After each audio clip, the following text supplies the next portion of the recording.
voy a llamar a Nilda Giovanni a que venga a exponer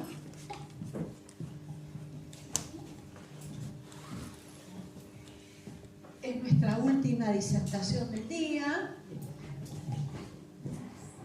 Así que el cierre de lujo tenemos con Nilda. Bueno, un placer Karina, un placer también habernos escuchado. Bueno, la doctora Nilda Giovanni. Doctora no, soy psicoanalista. Sí, pero doctora no. Yo con los médicos no me llevo igual que Juana.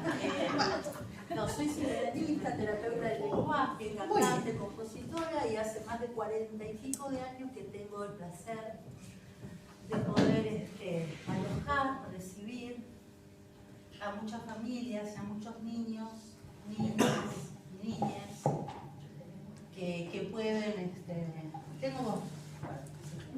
Pero no va a salir grabado. Bueno, entonces me voy acomodando como puedo. Justamente antes de que empezara todo este discurso también que es actual, que en la pandemia también se ha agravado bastante, ¿no? La proliferación, ¿no? de cuestiones de mucho padecimiento, ¿no? Que nos hemos encontrado en una época donde justamente la segregación está a la orden del día, que justamente nos encontramos, ¿no? Con muchos padecimientos, tanto de los niños como de sus familias, ¿no? De los padres, ¿no? Que justamente van a consultar. Y yo simplemente quería traer un poco esta experiencia de espacios. Yo fundé de espacios justamente en el 2000, en un momento de mucha crisis, evidentemente hablando de la palabra crisis.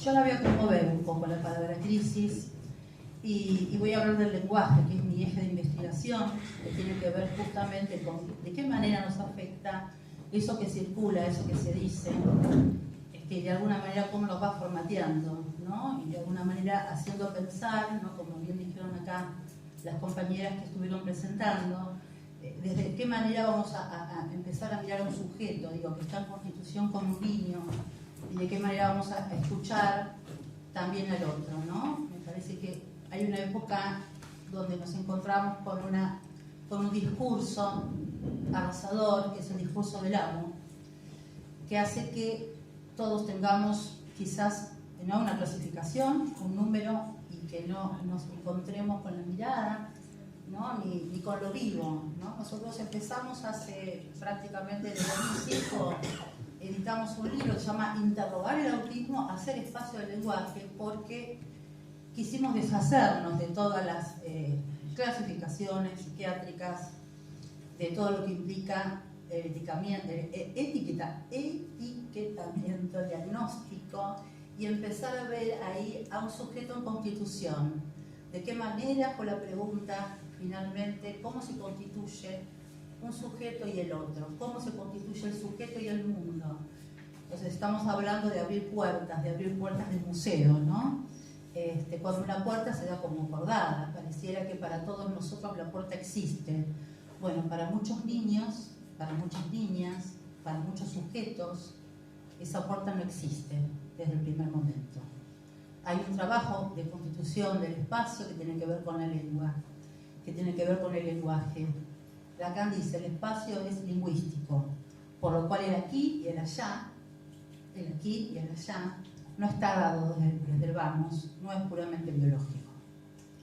Bueno, a partir de esto quería compartir una poesía, porque entiendo en mi juntura con el psicoanálisis y el arte, y mi investigación va por ahí. Yo también canto, Karina, todo el tiempo. No siempre, a veces hay que silenciarse. Cómo armar el corte cuando no está instituido, cómo armar el espacio cuando no está construido. Ese tiempo que no alcanza ningún cronómetro para poder medirlo, porque para ese niño no hay medida en juego. Entonces nos encontramos con vidrios con los que nos chocamos, y lo que ella plantea como, ¿no? Quizás como una frazada, nosotros lo podemos pensar como un borde que no se pudo constituir, por eso presta. Nosotros tenemos muchas casetas destruidas. De hecho, voy a relatar mínimamente un principio, un tratamiento de un niño que ahora ya es un joven, que llegó a los 2 años y medio y de qué manera se pudo armar algo en relación a ese borde, ¿no? Que no siempre es el mismo, porque cada vez se va corriendo. De repente tenemos un borde hasta aquí y de repente empezamos a abrir un poco el espacio y vemos la biblioteca de allá, cuando antes no se veía, ¿no? La mirada no es lo mismo que la vista. El hablar, repetir como loro, no es lo mismo que hablar. La palabra no es lo mismo, ¿no?, que una lengua maquinal que nos viene azotando y que ha destruido cualquier rasgo de humanidad. Pensábamos que la pandemia nos iba a hacer mejores, resulta que no. Resulta que ha mostrado lo peor de cada uno y en estas circunstancias yo me encontré por primera vez encontrándome con mis pacientes por una pantalla. Yo que odio la tecnología, que me resulta tan difícil, pude de alguna manera atravesar ese obstáculo y poder encontrarme a pesar de esa pantalla y encontrarme con modos de invención que nunca hubiera pensado. A pesar de esa pantalla y a pesar de la distancia, hubo un reencuentro. Y creo que, bueno, justamente voy a tomar un texto que tiene que ver con el encuentro. Espérenme un segundo. Mientras tanto, yo puedo aprovechar para presentarte, porque me quedó colgado y lo presenté. Pero es tan lindo que, bueno, era un pecado interrumpirte. Bueno, la disertación de Nilda se titula Una invitación a interrogarnos acerca del autismo, la creación de un dispositivo psicoanalítico para un tratamiento posible de los niños del uno solo. Y vamos a presentar a Nilda. Nilda es psicoanalista, profesora especialista en discapacitados de audición, voz y lenguaje, directora de Espacio, supervisora y docente de CENTES número 1 y del Centro de Salud Mental Dr. Mario Timineski de San Justo. Cantante y compositora, coautora del libro Interrogar el autismo, hacer espacio del lenguaje y otros escritos presentados en conferencias, clases, jornadas, entre ellos Hacer espacios. La creación de un dispositivo psicoanalítico para un tratamiento posible de los niños del uno solo, acerca de la segregación, lo sonoro y la ecolalia, del cierre a la abertura vocal musical. Muchas gracias, Por Gabriela. favor, es un placer. Muchas gracias, Gabriela. Muchas gracias a todos. Me tocó el final, que siempre es difícil, porque se fueron unos cuantos y yo no quería apurar, al contrario, me encantó escuchar a los colegas, ¿sí? Corrí desde Estación Perú hasta acá y llegué raudamente a las 3:30, no lo podía creer, batí el récord nunca hace tiempo que no corría. Tengo un pie fracturado, a pesar de los dolores del cuerpo, digo, me habita aún el deseo a mis 65 años de poder seguir recibiendo niños con problemáticas que tienen que ver con un lenguaje que nos hace padecer, a todos, a todas. No es prioritario. En un momento mis colegas me empezaron a nombrar en algunos textos y me dicen, vos hablás del autismo generalizado, ¿sí?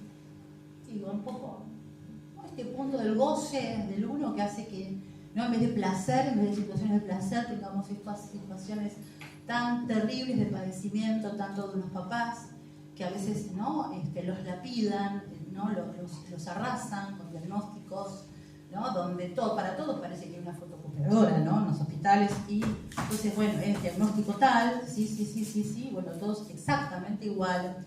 En otro tiempo, bueno, en 1943 estaba Leo Kanner, que ya hablaba de autismo, estaban los que hablaban de Asperger. Digo, y siempre yo me distancio de esto, digo, porque es una serie ¿no?, de nombrar síntomas que ahora también, digamos, si fuera por la actualidad también he encontrado, qué sé yo, en un certificado 4 diagnósticos, ¿no? He encontrado niños intoxicados, ¿sí, Karina? Con 4 medicaciones, niños pequeños, ¿sí? Medicados por fundaciones renombradas, ¿sí? Nombro Fleni, ¿sí? Por fundaciones donde, otras que están, yo soy una asociación civil, es más humilde, los Maestros de Espacios es una asociación civil hecha a pulmón que comenzó en mi casa, en la parte de atrás. Y todos entienden que es una casa donde llegan. Una casa, justamente donde alojar.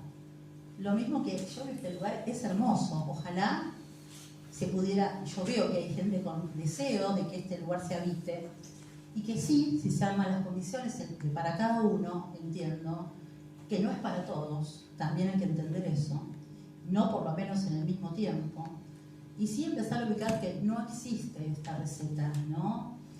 Que no existe el tiempo para algunos niños, por lo cual el tiempo no es el compartido, el que creemos que nos marca el reloj. Armamos una sesión de 45 minutos a veces, ¿no? Y todos se sorprenden de qué manera un niño a la primera vez llega.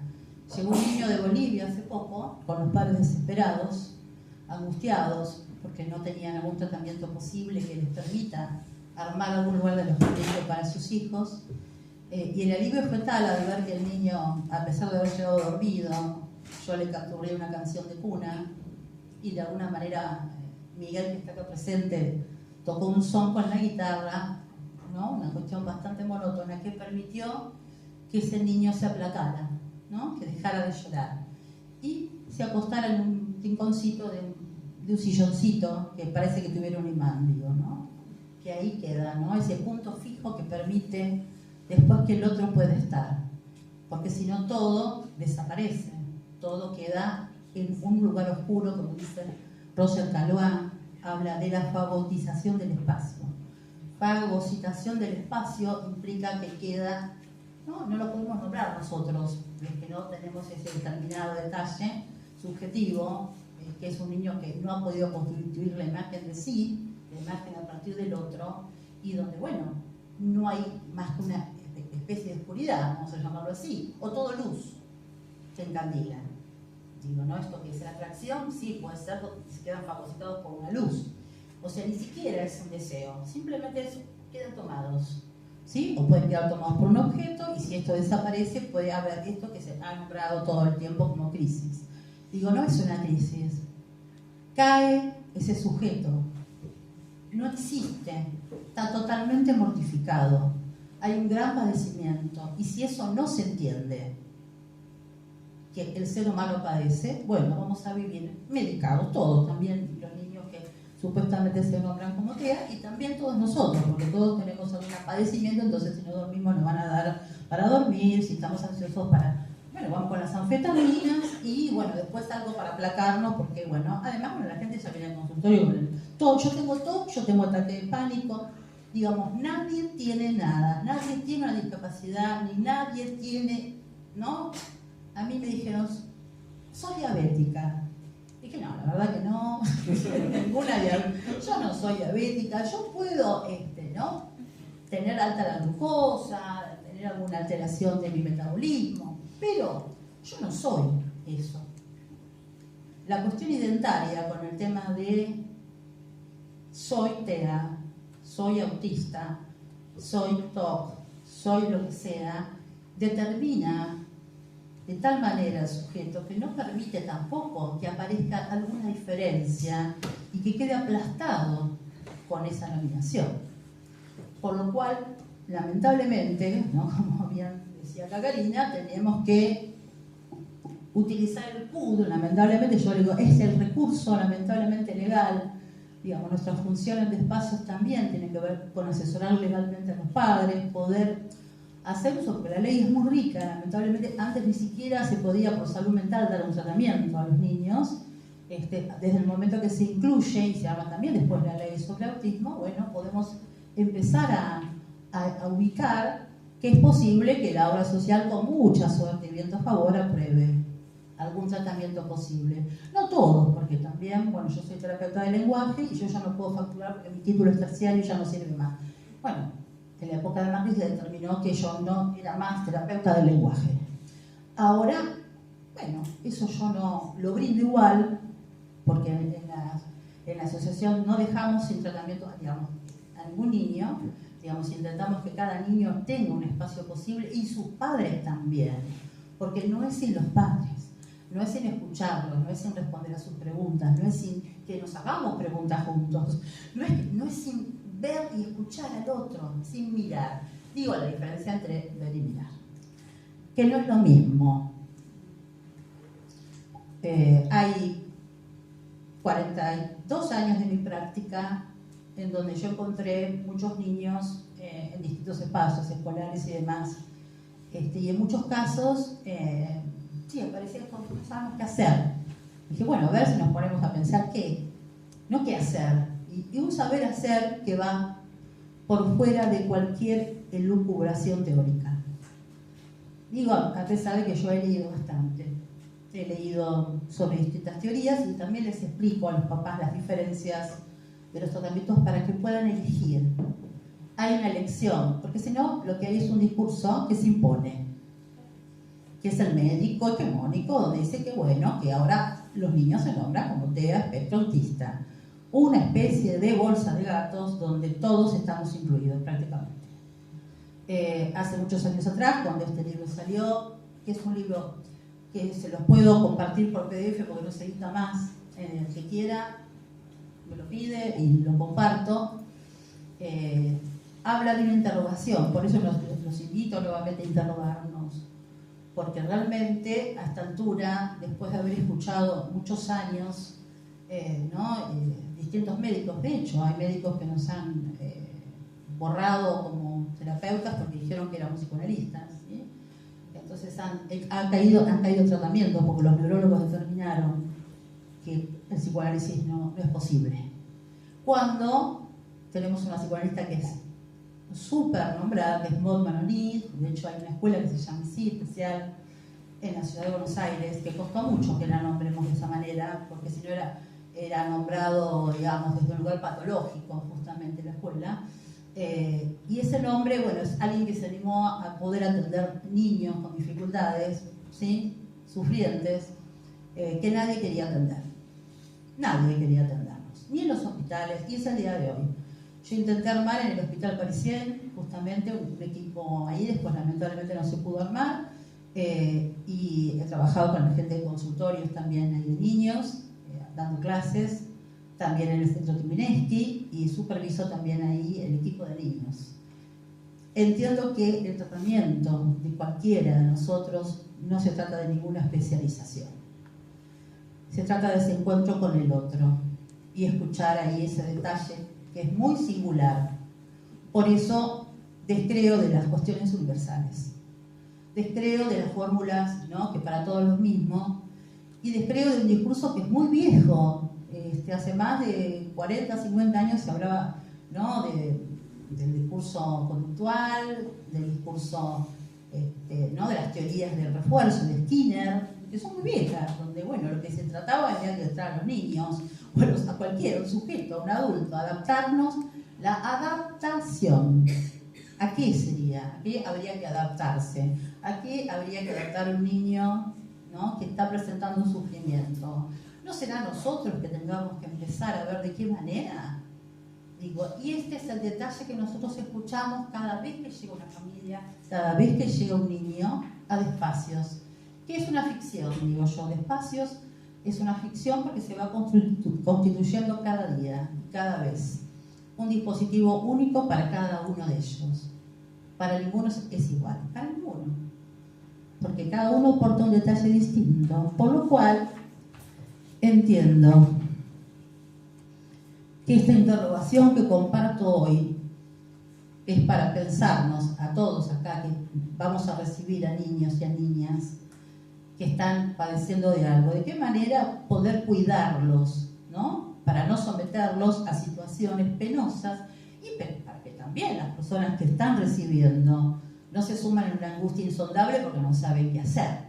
Digo, entonces sabemos que esto puede pasar y cómo empezar a pensarnos y a ubicar y a mirar a ese niño desde un lugar que no sea de la angustia permanente, porque también la cuestión de la mímesis, que es algo que se produce mucho con estos pacientes, ¿no?, se mimetizan con el otro, con el objeto, con lo que fuera. Si nosotros estamos plenamente angustiados, posiblemente eso ellos lo noten. Lo notan si los miramos, notan si miramos de más, ¿no? O sea, no siempre una mirada, ni el pedido, la demanda, sobre todo cuando yo siempre les sugiero en las escuelas, bueno, ¿no? Una maestra jardinera me decía, qué suerte, ¿no? Juan puede comer ahora milanesas con arroz, porque antes no comían más que patitas en la casa. Pero bueno, hubo un gesto donde habita la palabra que esta docente hizo maravillosamente, que es dejar ahí esa comida sin decirle come, ¿no? O habla, ¿sí? Sin el imperativo, que también a veces a ellos los habita, porque si las cosas no están así, puede pasar que esto sea un derrumbe, yo lo llamo derrumbe, más que crisis de ese sujeto, cuando algo se ausenta o cuando algo no es exactamente, y no es siempre, es a veces, y a veces ni siquiera entendemos por qué. Entonces, lo mínimo, a veces por eso es el trabajo de lo mínimo, el detalle, puede llegar a ser una catástrofe, digo, ¿no? Entonces, justamente, cómo habitar una época, digo, donde reina la vertiente de la palabra en su dimensión mortificante y maquinal, que tritura subjetividades, infancias, niñeces y padres padecientes, que nos solicitan remediar lo irremediable. Intentar cada vez acotar un gozo irrefrenable donde la palabra no resuena, no toca, no afecta, no marca. Es y ha sido la función de nuestro dispositivo desde hace ahora ya 23 años. Y voy acá a un detalle de un joven.